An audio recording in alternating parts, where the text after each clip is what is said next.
But Della had a deep, dark secret. She says, you know, my granddaughter lives with me. And I said, yes, I've met her. She took a deep sigh as if to unload a burden. And she says, my granddaughter pushes me.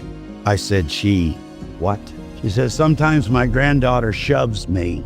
And she says, I'm not as stable as I used to be. And it gets me off balance.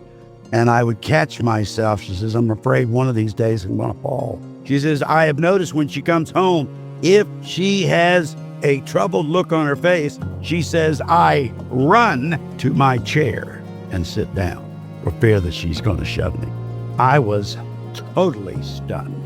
And when I gathered my composure, I said to her, I need to talk to her.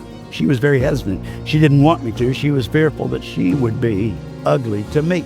But I had something important to tell her. And I explained to her, the granddaughter, that she was in big trouble. Her eyes squinted in anger.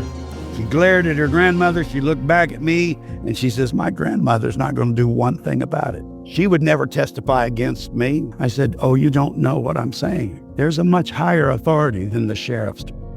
There is a much, much higher authority that you will have to account for and has taken the responsibility of protecting the helpless. I said, but let me read it to you. She sat quietly. Exodus 22:22. You shall not afflict any widow or fatherless child. If you afflict them in any way and they cry out to me, I will surely hear their cry and my wrath will be hot.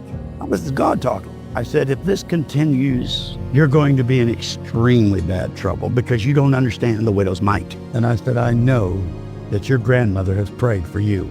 I know that angels have recorded what goes on in this house. And the intimidating and as daunting as a widow's task may be, God will help the helpless. 4 years later, I went back to Della's funeral.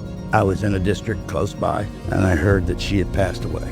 And as I walked into the funeral home, I looked into the face of a beautiful, bright-eyed, smiling, young Christian lady, and I recognized it as her granddaughter. A completely, total reversal and change of the last person I had seen before. Now, I'm embarrassed at what I'm about to tell you right now, but I'm going to tell you the whole story. I wanted to ask her, what was it that I said that made the difference?